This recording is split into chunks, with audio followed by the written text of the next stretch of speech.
মুরব্বী মুরব্বী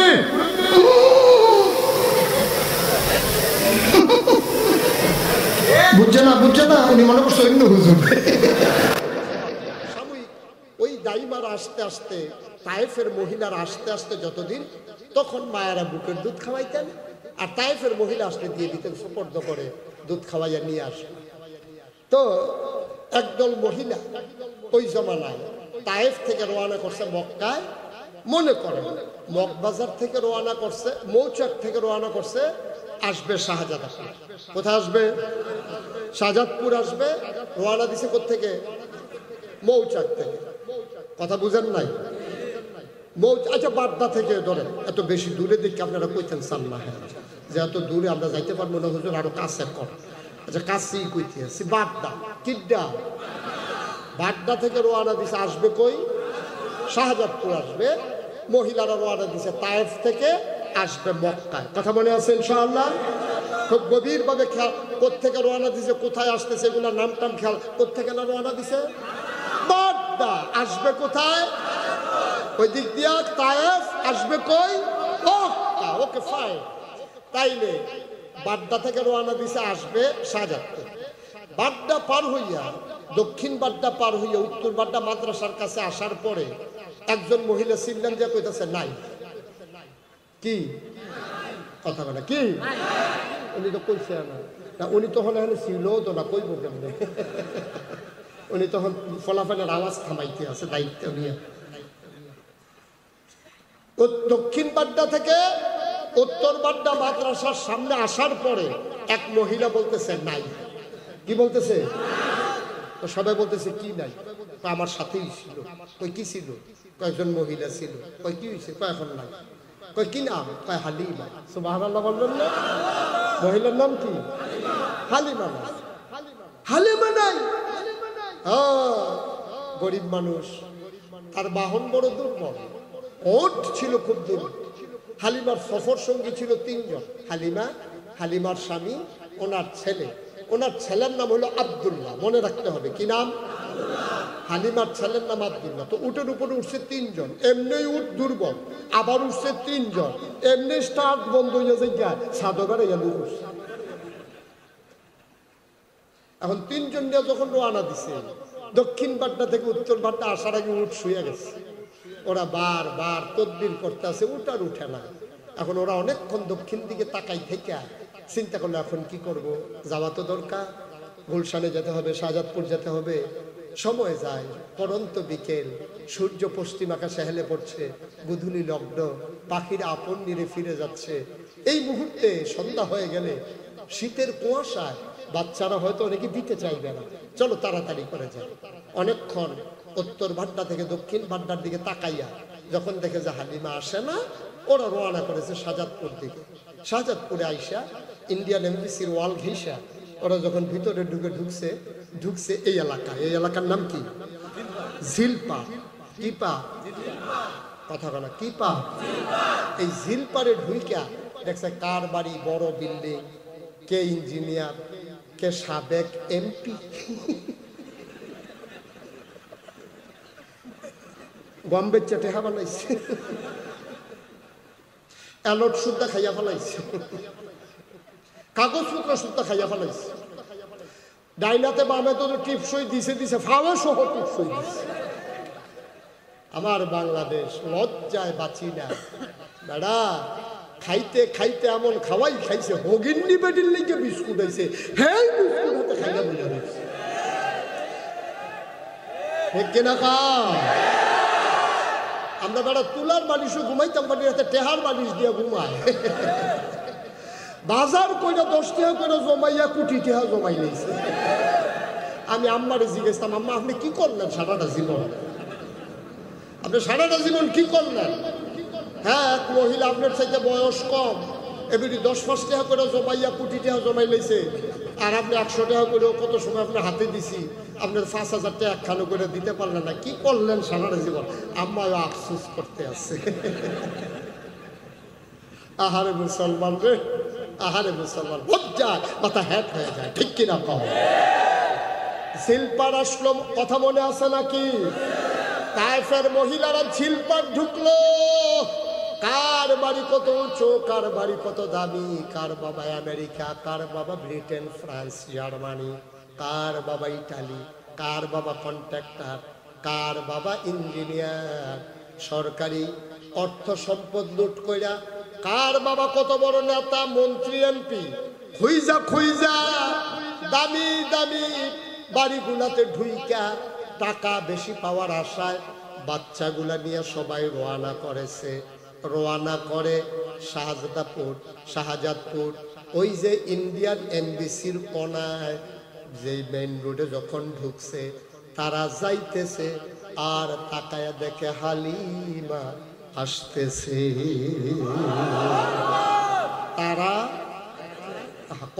তারা হালিমা ক্রস করছে কোনারা, এমবিসির কোনা, ইন্ডিয়ান এমবিসির কোনা। তো হালিমা দেখে যে সবার কুলের ভিতরে বাচ্চা ওয়া ওয়া কান্দে না এরকম করতেছে। তা হালিমা কয়, কি গো তোমরা কি বাচ্চা কাচ্চা নিয়ে আসে করছো? মানে তোমার সঙ্গে বৈশা থাকবো, একটা মেত্রা মাঠ উঠ লইছ, তুই উত্তর বা ডাউন এটাকে ফিসে ফিরে গেছো। আমরা গিয়া বাচ্চা কাচ্চা, আর বাচ্চা নাই, সুবহানাল্লাহ বলবেন না? হালিমা কয়, ঝিল পারে কি আর বাচ্চা নাই? বান্ধবীরা ডাক্কা কহ, একটা বাচ্চা আছে, তার বাপ নাই, এতিম। এই জন্য আমরা খবরও লই নাই, আনিও নাই। যেই বাচ্চা নিজেই এতিম, বাপ নাই, টাকা দেবে কোত্থেকে? আমরা আসছি তো দুইটা টাকার জন্য, এই জন্য খবরও নেই নাই, সবাই বাচ্চা নিয়ে আসছি। হালিমা কয়, থাক, এই বছর বোধহয় কপালে বাচ্চা নাই, চলেন ফেরত যাই। হালিমার স্বামীর মনটা ছিল নরম, উনি ডাক দিয়া কয়, হালিমা, ও হালিমা, বাচ্চা নিলে নেব না নিলে নাই। যখন এমবিসির কোনায় চলে আসছি, জরঝিল পার্থে একটা ঘোড়া দিয়ে আসি, পছন্দ হইলে নেব, নাইলে না।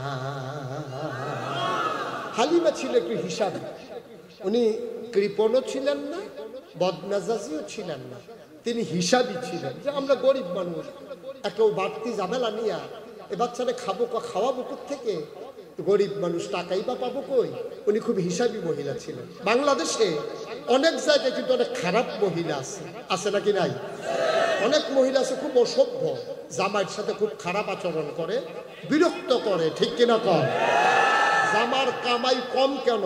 এই জন্য জামাইরে সব সময় রুটি শেখার যে খোলা আছে এটার উপরে দিয়া রাখে সব সময়, মাঝে মাঝে একটু উল্টাইয়া পাল্টাইয়া দেয়। ওনার 2 সাইড মাসাল্লাহ পুরা শেষ আছে নাকি নাই? আপনাদের এলাকায় বোধহয় নাই? না না নাই না। দাউদকান্দি মাহফিলে যখন আমি কইছি যে অনেক এলাকায় অনেক মহিলা আছে খুব খারাপ, এক বুড়া বেড়া লাভ দিয়ে ফেলে হুজুর আমরা ঘরেই আছি। ওদের এটা কইতেন গেছেন কি লেগে? আপনি ঘরের কথা বাইর করে আলাইছেন, হুজুর আর ভিতরে রেখে কিলাম, বাসাম কয় বছর কইয়া দিয়া বইরা যে তাই আমার আংরা বানাই নিছেন।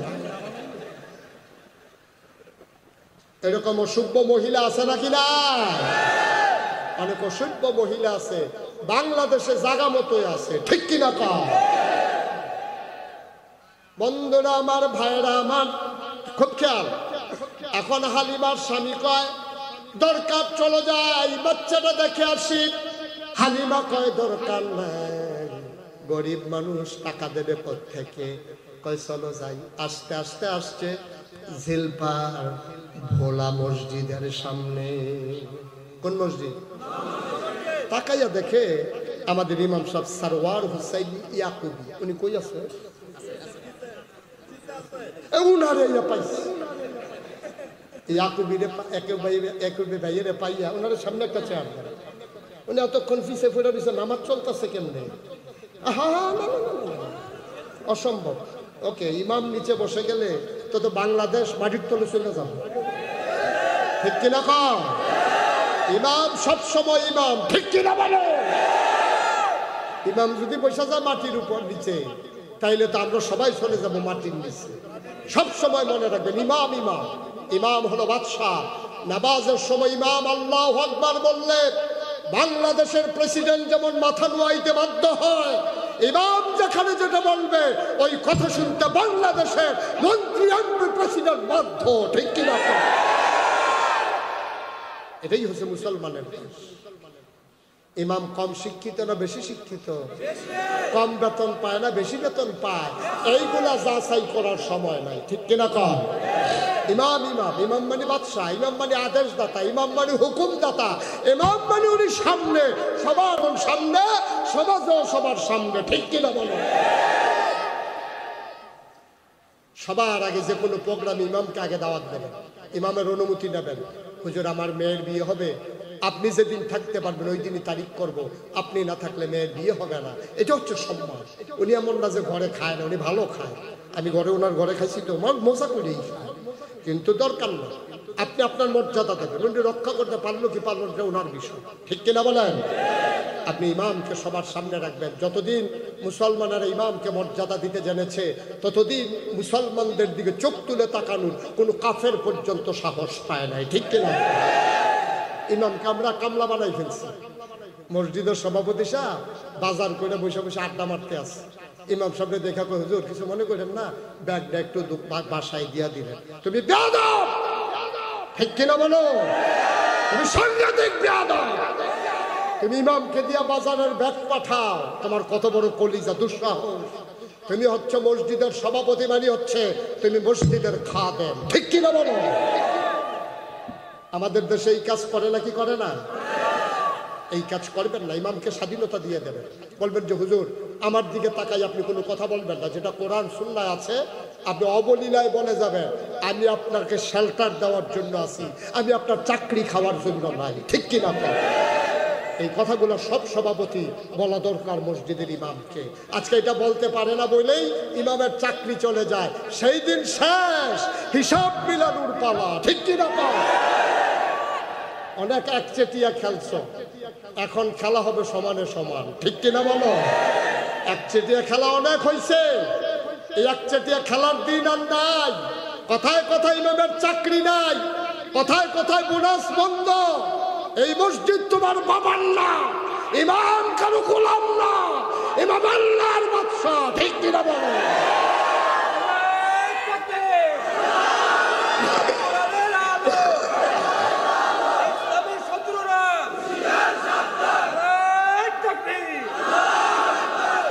সব মাহফিলে গেলেই দেখি ইমাম রে আরে কয় যে ইসলামের শত্রুরা সাবধান।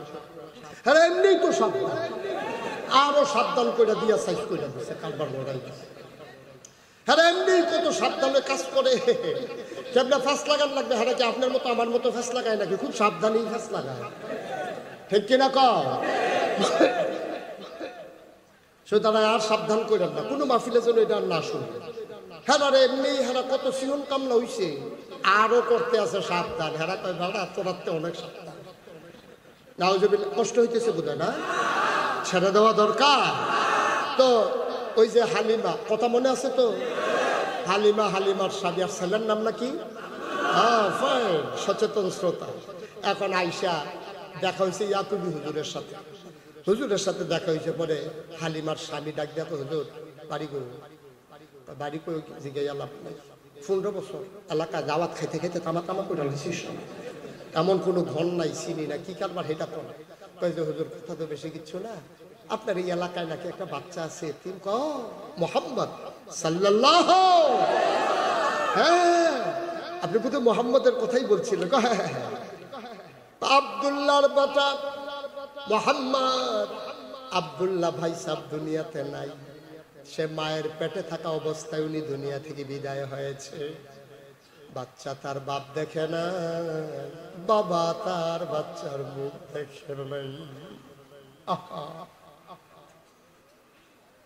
বাচ্চা বাপ দেখে নাই, বাবা বাচ্চার মুখ দেখে নাই। কি হয়েছে বলেন? ওই ঘরটা কোনটা? আবার ইমাম সাহেব আঙ্গুল দিয়া দেখাই দিলেন, ওই যে ঘর, ওই ঘর মামেনার ঘর। হালিমা, হালিমা, হালিমার স্বামী, ছেলে, তিনজন মিলে গেলেন ঘরের কিনারে। কত ভদ্র কত সভ্য মহিলা হালিমা। ডাক দেয়া কয়, স্বামী গো, এই মহিলার ঘরে স্বামী নাই, পুরুষ নাই, আপনি ভিন্ন পুরুষ, আপনি ঘরে ঢোকা ঠিক হবে না। আপনি আমার ছেলে আব্দুল্লাহরে কোলে নিয়ে একটু দাঁড়ান, আমি একটু ভেতরে দেখে আসি। হালিমা দরজায় দাঁড়ালেন। আসসালামু আলাইকুম।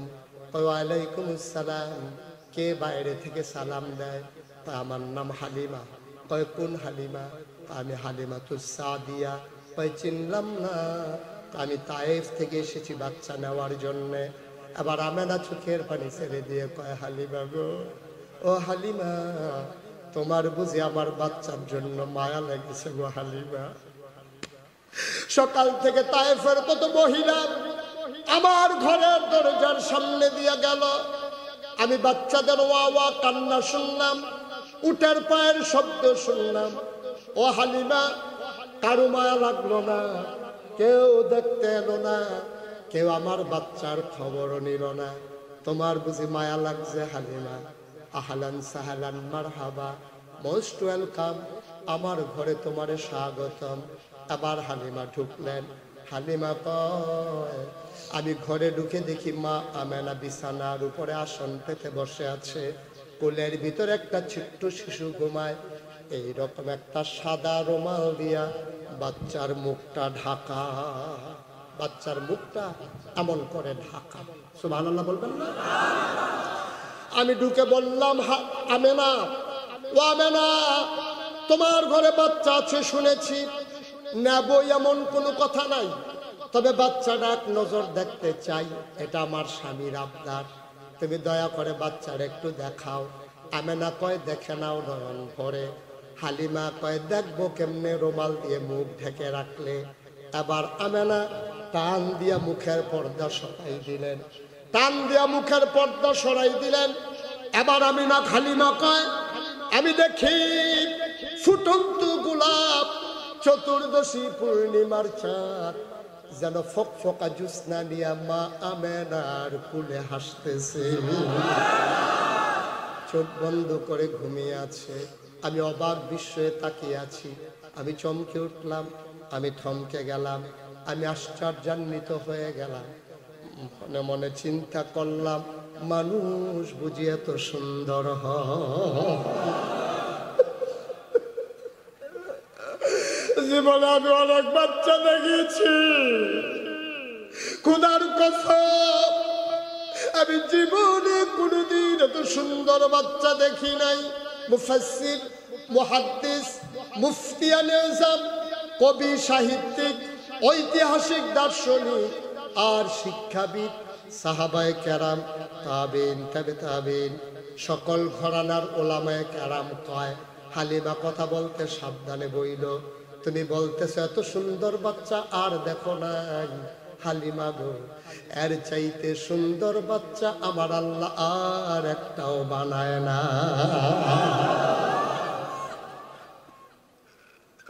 তুমি আর চাইতে সুন্দর বাচ্চা দেখবো কেমনে? আল্লাহ যার চাইতে সুন্দর করে আর কাউকে বানায় নাই। হালিমা লাফ দিয়া ঘরের বাইরে গেলেন, ডাক দিয়া কয়, স্বামী, এই বাচ্চার মা টাকা পারলে দেবে, না পারলে নাই, বাচ্চা ফেলে কিন্তু আমি যাব না। তাই দেখে নাও, কথা বলে নাও। হালিমা আবার ঘরে ঢুকলেন। হালিমা কয়, আমি তাকিয়ে আছি বাচ্চাটার দিকে, বাচ্চাটা চোখ বন্ধ করে ঘুমায়। আমি মনে মনে চিন্তা করতেছিলাম, আমি তো তারে দেখি, সে তো আমারে দেখে না, যদি ও চোখ দুইটা খুলতো আমারে দেখতো। খোদার কসম আমি কাউকে কিচ্ছু বলি নাই। যেই মাত্র আমি দোয়া করতেছিলাম, যদি একটু চোখ খুলতো, আমি দেখলাম হঠাৎ করে তার চোখের পাতা দুইটা মিটিমিটি করে নড়তেছে। আমার মনে হইল চোখের পাতা তো নয়, ফুটন্ত গোলাপের গোলাপি রঙের দুইটা পাপড়ি মৃদু মন্দ বাতাসে যেন দোল খাইতেছে।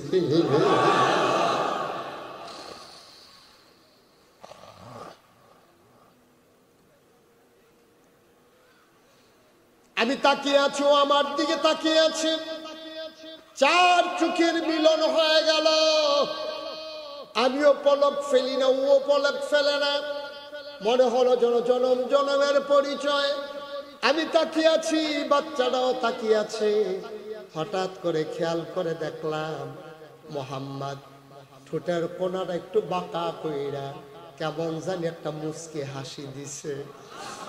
আর মনে হইল রে, হাসিটার সাথে সাথে আমার কলিজাটা যেন দুইটা ভাগ হয়ে গেছে। আমি চিৎকার করে বললাম, স্বামী ও স্বামী, আপনি অনুমতি দেন, এই বাচ্চা ফলাইয়া গেলে আমি বাঁচব না, আমি হালিমা মরে যাব। সে আমার কলিজা দুইটা ভাগ করে ফেলছে। এটা কেমন বাচ্চা, কি তার চাহনি, কি সুন্দর তার চোখ, কি সুন্দর তার মুখ, কেমন তার জোড়া ভ্রু, কেমন তার নাক, কেমন তার ঠোঁট, কেমন তার মৃদু হাসি। সুবহানাল্লাহ কয় না? সব শেষ হয়ে গেছে, উলট পালট হয়ে গেছে। স্বামী আমার, আপনি অনুমতি দেন। হালিমার স্বামী ডাক দেয়া কয়, মন চাইলে নিয়ে যাও। হালিমা গিয়া কয়, আমেনা, আমেনা গো, পারলে টাকা দিও, না পারলে নাই, দয়া করে বাচ্চাটা খুলে দাও। হালিমা, আমেনা, বাচ্চাটা তাড়াতাড়ি খুলে দাও। আমেনা কয়, আসতে, এই বাচ্চা কিন্তু আজব বাচ্চা, বুঝা শুইনা নিও। কয়, বুঝলাম না, কেমন আজব বাচ্চা? কয়, 10 মাস 10 দিন আমি আমেনার পেটে ছিল বাচ্চা, খোদার কসম বাচ্চা আছে কি নাই 10 মাস 10 দিন আমি বিন্দু পরিমাণে টের পাই না।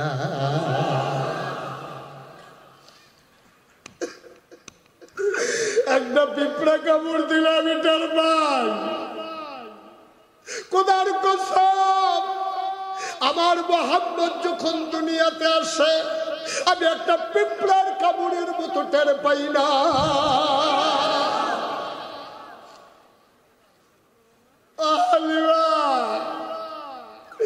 এই বাচ্চাটা বড় আজব বাচ্চা, খাইতে দিলে খায়, না দিলে আর কান্না কাটি করে না, ঘুম পাড়াই দিলে নড়ে না। বড় আজব বাচ্চা গো হালিমা, সাবধানে রাইখো। হালিমা কয়, কোন আপত্তি নেই, বাচ্চাটা দিয়ে দাও। হালিমা, আরো কথা আছে, এই বাচ্চাটা সাংঘাতিক, কোনদিন খাবারের জন্য কাঁদবে না, তুমি সময় করে খাওয়ানো লাগবে। ঘুম পাড়াই দিলে নড়ে না, আজব ঘটনা গো হালিমা। এই বাচ্চা নিয়ে আমার বড় কষ্ট আছে। খারাপ বানাই, চাঁদের টুকরা আমার সন্তান, আমি কোনদিন তার একটা কাগজের খেলনাও কিনা দিতে পারি নাই, আমি তার কিচ্ছু কিনা দিতে পারি নাই।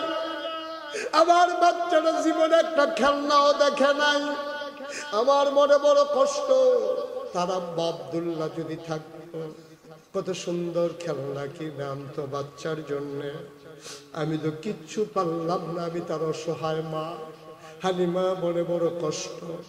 একদিন হাম্মামে ঢুকেছি, ওয়াশরুমে ঢুকেছি, গোসল করব, গায়ে পানি ঢেলে দিয়েছি, ওরে ঘুম পাড়াই গেছি, ও তো ঘুমাইলে নড়ে না, গায়ে পানি ঢেলে দিয়েছি, হঠাৎ আওয়াজ শুনলাম কি যেন নড়ে।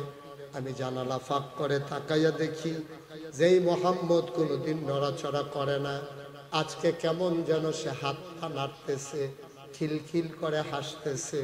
আমি উপরের দিকে তাকাইয়া দেখি কি যেন সে ধরতে চায়, কি ধরতে চায়।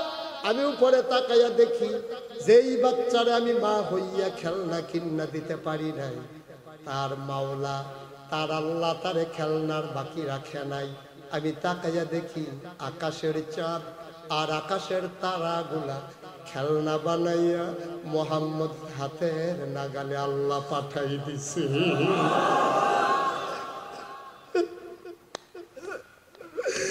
ধরতে চায়, চাঁদ ধরতে চায়, চাঁদ ওর সাথে আনন্দ করে উপরে উঠে আবার নেমে আসে। এটা বড় আজব বাচ্চা। হালিমা কয়, বিসমিল্লাহ বলে আমানত হাতে দেন। আমেনা অশ্রুসিক্ত নয়নে, কান্না ভরা কণ্ঠে ফিয়ামানিল্লাহ বলে হালিমার কোলে আমার ছোট্ট নবীকে উঠাই দিলেন। হালিমা কয়, আজব আজব আজব, পৃথিবীর মানুষ তোমরা সাক্ষী থাকো। আমি উত্তর বাড্ডা থেকে ওই ইন্ডিয়ান এমবেসির কোনা হয়ে ঝিলপার মসজিদ পর্যন্ত আসতে আমার ছোট বাচ্চাটা মোহাম্মদ বারবার আব্দুল্লাহ, বাচ্চার নাম কি? আমার ছেলে আব্দুল্লাহ বারবার খিদার জ্বালায় আমার বুকে চুষণ দিয়েছে। আমি শুকনা মহিলা ছিলাম, বুকের ভিতরে দুধ ছিল না। কতবার চেয়েছে, একটা ফোঁটা দুধ সে পায় নাই। খোদার কসম, যেই মাত্র মোহাম্মদকে বিসমিল্লাহ বলে কুলে নিলাম, আমি টের পাইলাম আমার শুকনা দুইটা বুক দুধে ভরপুর হয়ে গেছে।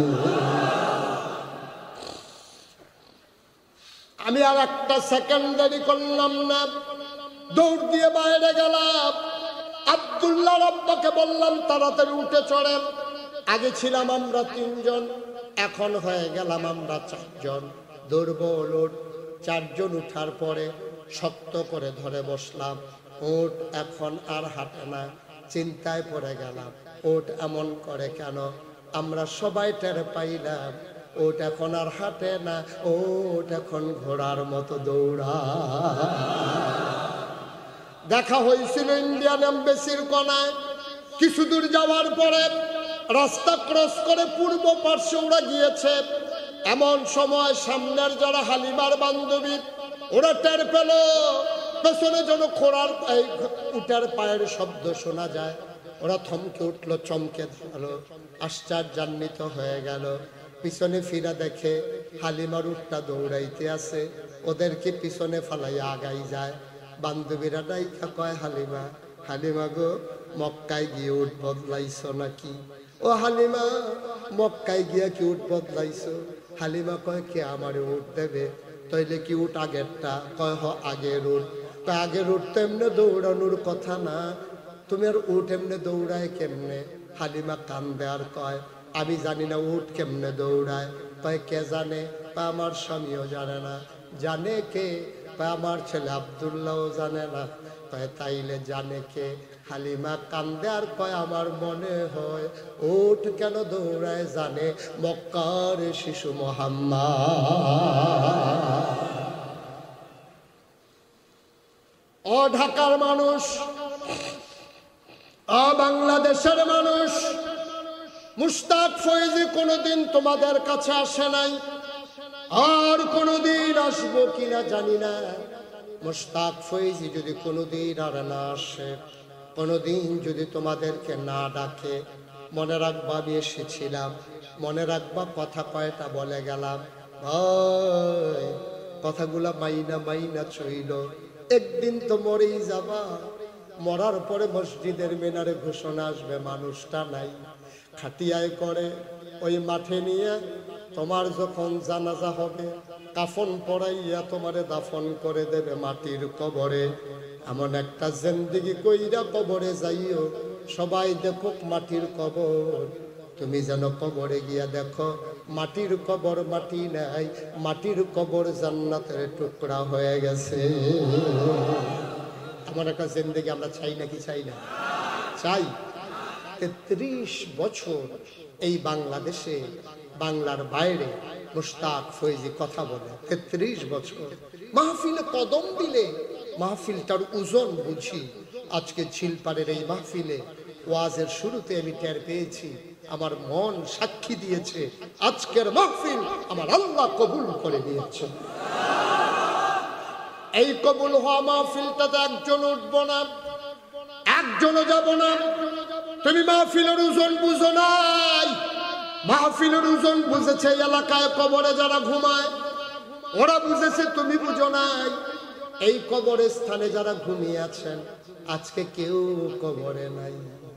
সব মাহফিলের চতুর্দিক দিয়ে সে দাঁড়িয়ে গেছে রুহানি হালাতে। ফেরেশতারা জিজ্ঞেস করে, কি গো, কবর ফেলে কেন এখানে দাঁড়াইছো? তোমার মা কেঁদে কেঁদে কয়, আমার সন্তান মাহফিলে এসেছে, কুমিল্লা নাগাইশের পীর সাহেব এসেছে, আমার ছেলে নাকি দোয়া করবে, আমার কবরে দাও দাও আগুন, আমার কবরে দাও দাও আগুন। দুনিয়ায় থাকতে শুনেছি সন্তান দোয়া করলে নাকি মা বাবার জন্য দোয়া কবুল। আমি দোয়া নেওয়ার জন্য আসছি, আমি দোয়া নিয়ে গিয়া দেখতে চাই আমার কবর জান্নাতের টুকরা হইছে নাকি। আমি জানি না কার আব্বা নাই, আমি জানি না কার আম্মা নাই, আজকে মায়ের জন্য বাবার জন্য সবাই মিলে দোয়া করব, আল্লাহ যেন মায়ের বাবার কবর গুলারে জান্নাতের টুকরা বানিয়ে দেয়। পড়ো আমিন। আমরা যারা এখানে আছি দাঁড়ানো বসা, আমাদের আমল নামায় গোনা আছে নাকি নাই? আল্লাহ নবী কয় নো টেনশন, চিন্তার কোনো দরকার নাই, গোনা তো বান্দা করবেই, আমার উম্মত তো গোনা করবেই। সেই উম্মত হইল সেরা, গোনা করার পরে যে উম্মত তওবা করে। সুবহানাল্লাহ কয়না? তোমরা গোনা করেছো এটা স্বাভাবিক, আদম সন্তান গোনা করবে, এর মানে গোনার লাইসেন্স না, গোনা করতেই পারে, কিন্তু এটার একটা সুরাহার ব্যবস্থা আছে। আল্লাহ নবী কয় পাহাড় পরিমাণ গোনা লইয়া কেউ যদি আল্লাহ বলে একটা ডাক দেয়, মাছির মাথার পরিমাণ এক ফোঁটা চোখের পানি ঘরের এই চোখের কোণা থেকে নাকের মাঝ বরাবর যদি ঘুরাইয়া আসে, ওই চোখের পানিটা গাল বাইয়া জমিনে পড়ার আগে আল্লাহ তার পাহাড় পরিমাণ গোনা সেকেন্ডের ভেতরে মাফ করে দেবে। আমরা তওবা করতে সবাই রাজি আছি ইনশাআল্লাহ? সবাই তওবা করবেন? তা আমাদের দেশে এখন তওবা মানে কি বুঝছে? তওবা মানে হচ্ছে বিরাট হুজুর আইছে, এই গাড়ির ভিতরে কইরা বিরাট লম্বা এক ফাগড়ি আছে, এই ফাগড়িটা দিয়া ফালাইছে, যে ধরতে পারছে তে কারবার করতে গেছে না, এটার নাম তওবা না, এটার নাম তওবা না। আজকে আমি যেটা করবো এটা হলো আনুষ্ঠানিকতা। প্রকৃত তওবা করবেন আপনি বাড়িতে গিয়া ফজরের নামাজের আগে গিয়া। তওবা কারে কয়? আপনি আস্তে করে ঠান্ডা পানি দিয়ে ওযু করেছেন, 4 রাকাত তাহাজ্জুদ পড়ে আপনি সিজদায় গিয়া মাওলার সাথে কথা বলতেছেন, মাওলা আমি যদি মাথা না উঠাই আমি তো এখানেই শেষ, রব্বে কারীম পাহাড় পরিমাণ গুনাহ হয়ে গেছে, আমি জীবনে আর গুনাহ করব না। সুবহানাল্লাহ। এক নম্বরে তওবা মানে হচ্ছে ওয়াদা করা, আমি আর জীবনে গুনাহ করব না। 2 নম্বরে আমার গুনাহগুলো আমি মাফ চাই। 3 নম্বরে আমি যে গুনাহ করলাম আমি বড় লজ্জিত, আমি বড় শর্মিন্দা, আমি লজ্জা পেয়েছি, আমি আর গুনাহ করব না, আমারে মাফ করে দাও। এটার নাম হইল তওবা। ঠিক কিনা? তাহলে আমরা সবাই মিলে এখন তওবা করবো। যারা বসে আছেন তারা নামাজের মতো করে বসে, আদবের সাথে আমরা বসি। আর উনি যে যাইতে আছে ওনার একটু বসান 2 টাকা। এই যে ভাই তওবা করে যান না, ওনার গুনাহ নাই নাকি? আহা, এত কইতে আসি তারপরে হাঁটতে আসি, তা ঠিকই তো আছে, ওনার গুনাহ নাই, উনি তওবা করবে, কি করতে হয়? মাসুম, একবারে নিষ্পাপ, ওনার তো গুনাহ নাই, তো বড় দরকার নাই। আহা, আপনি ইচ্ছে করলে এই সুযোগটা পাবেন ভাই। কে দেবে আপনার এই সুযোগ? কে আপনারা ডাইকা ডাইকা তওবা করাবে? কেউ থাকবে না। আপনি বুঝেন নাই, বুঝেন নাই। সবাই মিলে আমরা তওবা করি। সবাই আমার সাথে পড়ে, আউযু বিল্লাহি মিনাশ শাইতানির রাজিম, বিসমিল্লাহির রহমানির রহিম, আস্তাগফিরুল্লাহ। আমরা তওবা করতেছি কার কাছে? কারো খুশির জন্য? আল্লাহর কাছে চাইতেছি। আমি আপনারা দেখেছেন পোস্টার হ্যান্ডবিলে আমার নামের সাথে মুশতাক ফয়েজি পীর সাহেব 2টা শব্দ লেখা আছে না? আমি পীর সাহেব হতে চাই না, কারণ বাংলাদেশে পীর সাহেব দেখতে দেখতে আমি অতিষ্ঠ। আমি বাংলাদেশে এমন অনেক ফিট দেখছি, আমি মনে করছি 15-20 জন, পরে উনি একজন, মানে এমন ভাবে বইছে পুরাটা আতগানি খ্যাত লইয়া 2-3 কাঠা জায়গা লইয়া রুমটার ভিতরে উনি ঢুকলে আর শ্বাসালানের জায়গা নাই, বিরাট এক ফ্যাট ফুট লইয়া বইয়া রয়েছে, উনি হলো ফিসাব। এইরকম ফিসাব দেখছি, দেখে আমি অতিষ্ঠ। আহারে, মানুষ এইরকম হয় কিম্বুত কিমাকা, ফেডে ফুডে নমুনায় সমুনায়, কপাল মালা কেউ রুফরে পড়ছে নাতে জাগাত দুম বন্ধ ইয়াতে মারা যাবে তার ফলে ফলে। ঠিক কিনা কাও? পীর সাহেব মানে হইলো বাংলাদেশে বৈশা বৈশা খাওয়া, কোনো চাকরি নাই, কোনো বাকরি নাই। আমার অবাক লাগে, এই যে আমি মুশতাক হয়েছি, আমার যে ফিসাব কয়, আমি তো মেহনত করে খাওয়াই না মানুষ, কষ্ট করে খাওয়ার মানুষ। আমার হাত আছে, পা আছে, নাক আছে, চোখ আছে, মুখ আছে, মাদ্রাসায় পড়েছি, ইউনিভার্সিটিতে পড়েছি, আমার জন্য চাকরির দরজা খোলা। তাইলে আমার মতো মানুষ আমি এক জায়গায় গিয়ে বসে থাকবো আর মুড়িদার আসবে, টাকা দেবে, সেই টাকা খাবো, এর চাইতে নাদান এই পৃথিবীতে মানুষ আছে? ঠিক কিনা কর?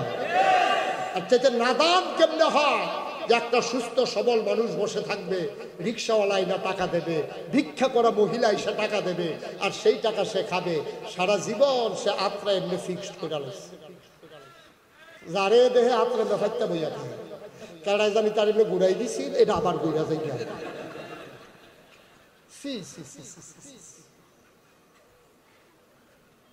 আল্লাহ তোমারে শক্তি সামর্থ্য মেহনত করো, পরিশ্রম করে খাও। পীর সাহেব অটো চালাইলে সমস্যা কি? পীর সাহেব সিএনজি চালাইতে সমস্যা কি? পীর সাহেব চাকরি করলে সমস্যা কি? আমার বুঝে আসে না। যেই নবীজির দিন প্রচার প্রসারে তুমি পীর সাহেব হইছো, এই নবীজি মেহনত ছাড়া একদিনও খায় নাই, একদিনও খায় না, একটা সেকেন্ড যায় নাই উম্মতের চিন্তা না করে, কত পরিশ্রম করে করে। আরে নবীজি একটু বাঁকা হয়ে আসতেন শেষ বয়সে। আম্মা জান আয়েশা বলতেন, ইয়া রাসূলুল্লাহ, আপনি এভাবে গুছা হয়ে গেছেন, আপনি কি বয়স বেশি হয়েছে? এই বয়সে মানুষ বাঁকা হয়ে যায়। নবীজি চোখের পানি ছেড়ে দেবে, আয়েশা গো, আমি তো সোজাই ছিলাম। ওই যে খন্দকের যুদ্ধের সময় বড় পাথরটা যখন কেউ উপর নিতে পারছিল না, আমি বলছিলাম সবাই সরো, আমি নেই। আমি পাথরটা যখন ধরে আলগি দিয়েছি, হঠাৎ করে কোমরে টুন করে একটা ব্যথা হয়েছে, ওই যে বাঁকা হয়েছিলাম আর সোজা হই নাই। সুবহানাল্লাহ, ওই যে বাঁকা হয়েছিলাম আর সোজা হই নাই গো আয়েশা, আমি বাঁকা ছিলাম না।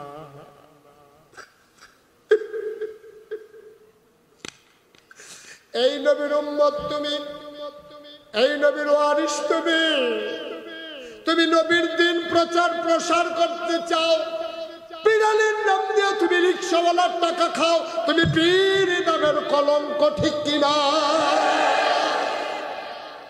পারলে রিক্সাওয়ালারে দাও, ভিক্ষা করা মহিলারে দাও, করুণায় তুমি সাহায্যের হাত বাড়াও, বন্যার সময় মানুষের দরজায় যাও।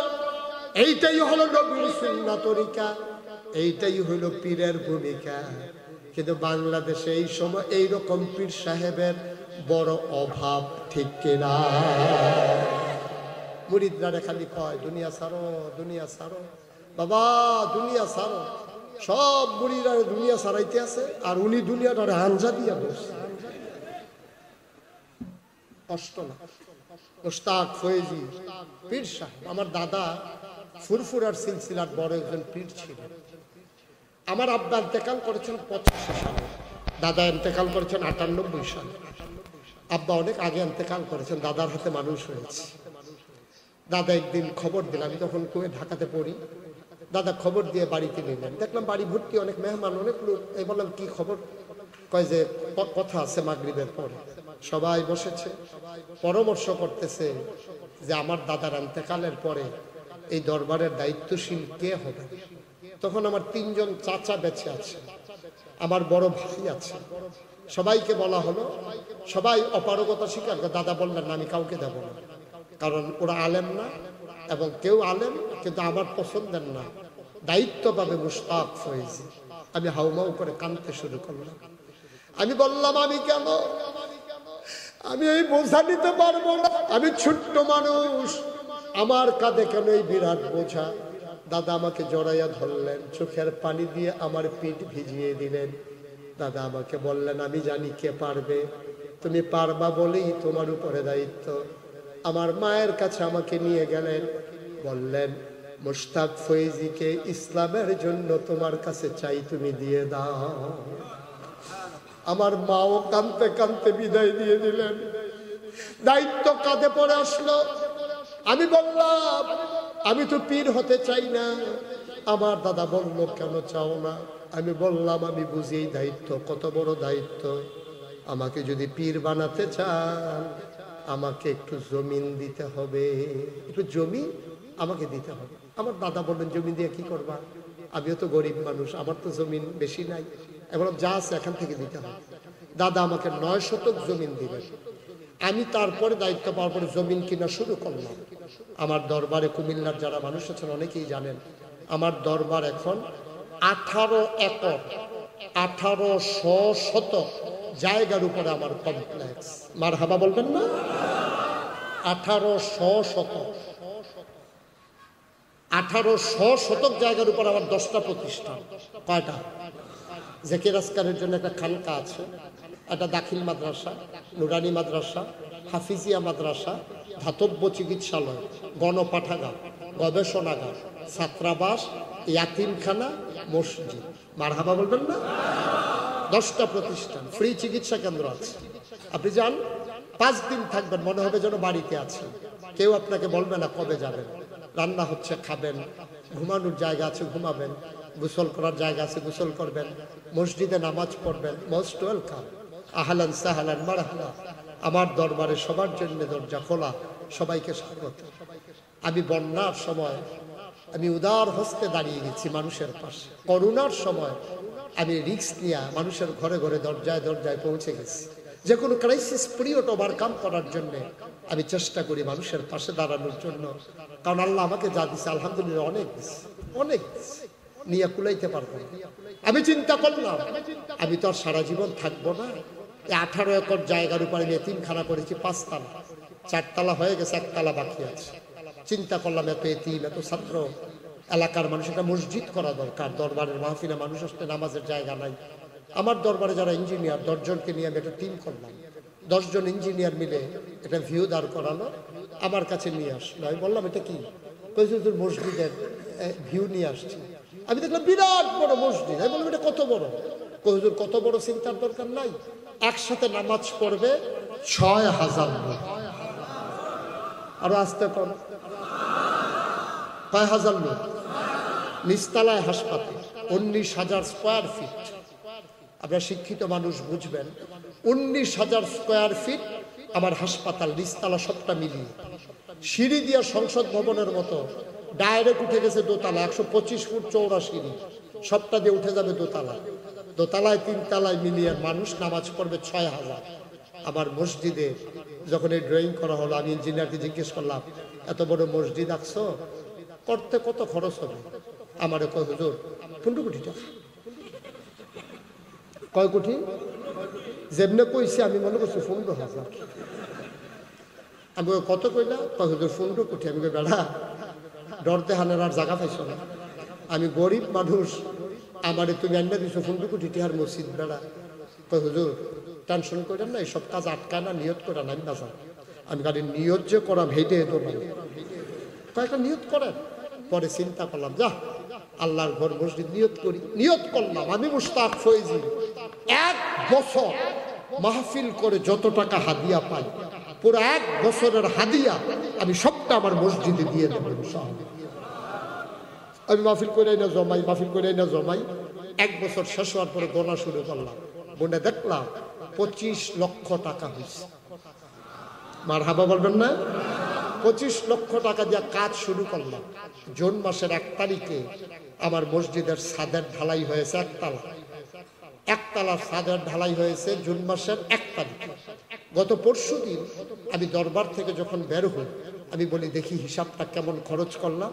দেখি 4 কোটি 12 লক্ষ সামথিং আজকে পর্যন্ত আমার মসজিদে খরচ হয়ে গেছে। আলহামদুলিল্লাহ বললেন না? আমি দিছি মাত্র 25 লাখ, বাকি টাকা আসলো কোত্থেকে? ওই ভিক্ষা করা মহিলা, রিক্সাওয়ালা। আমি দেশের বাইরে যখন যাই, ছেলেরা রাস্তার ভিতরে ডিউটি শেষ করে যখন হাঁটে, তা আমিও রাস্তার ভিতরে মাঝে মাঝে হাঁটি। মনে করছি আমার বোধহয় কেউ চিনবে না, যেহেতু বিদেশে মালয়েশিয়া, ওমান, সৌদি, ওইখানে আর কে চিনবে আমারে?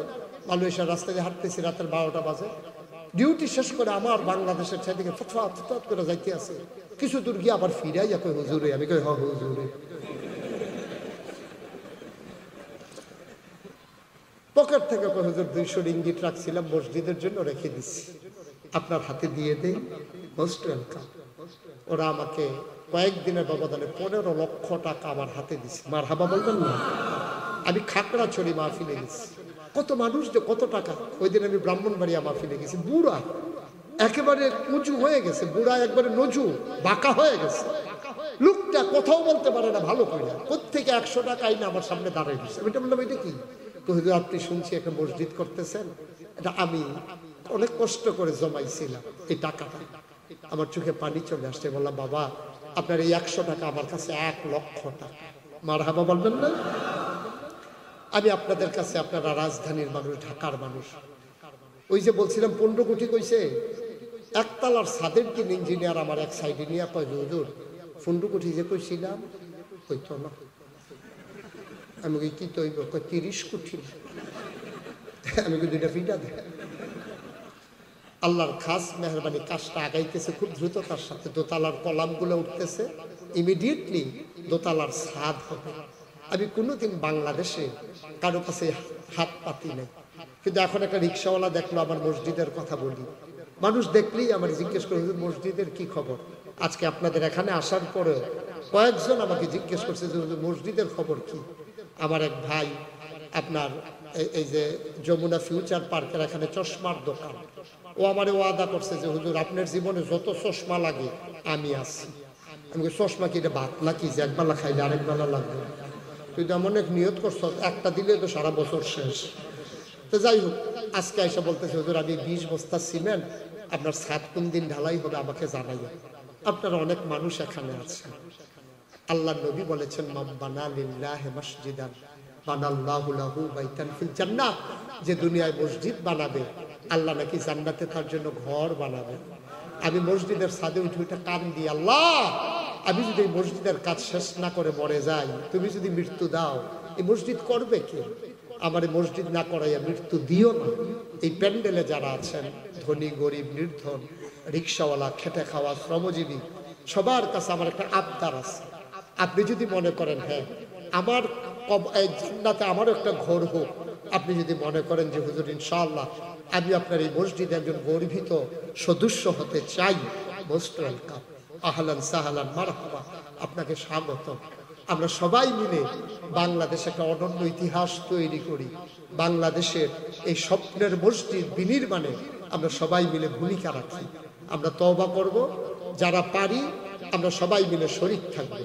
আপনি যদি কেউ মনে করেন যে হুজুর আমি এই 10,000 টাকা দিলাম, আমি 5,000 টাকা দিলাম মসজিদের জন্য, আমাকে দেওয়া লাগবে না, আল্লাহ আমাকে অনেক দিচ্ছে আলহামদুলিল্লাহ। কেউ দিতে চাইলে আমি প্রাণ ভরে দোয়া করব। আপনি ইচ্ছে করলেই দিতে পারেন, খুশি মনে দিতে পারেন, আল্লাহ আপনাকে ঢেলে দেবে, আপনি নিয়ে কুলাইতে পারবেন না। মসজিদে দিলে কমে না, এটা আল্লাহ নবীর ওয়াদা। মসজিদ বানাইলে আল্লাহ জান্নাতে ঘর বানায়। আমরা কেউ যদি পারি মঞ্চের সামনে যারা পারি আমার এই মসজিদের জন্য যদি পারেন শরীক থাকেন, আল্লাহ বরকত দেবেন সব। কেউ আছেন যে হুজুর ইনশাআল্লাহ? মাশাআল্লাহ, আমার এক ভাই উনি মাশাআল্লাহ কিছু এক দিয়ে শরীক হয়েছেন।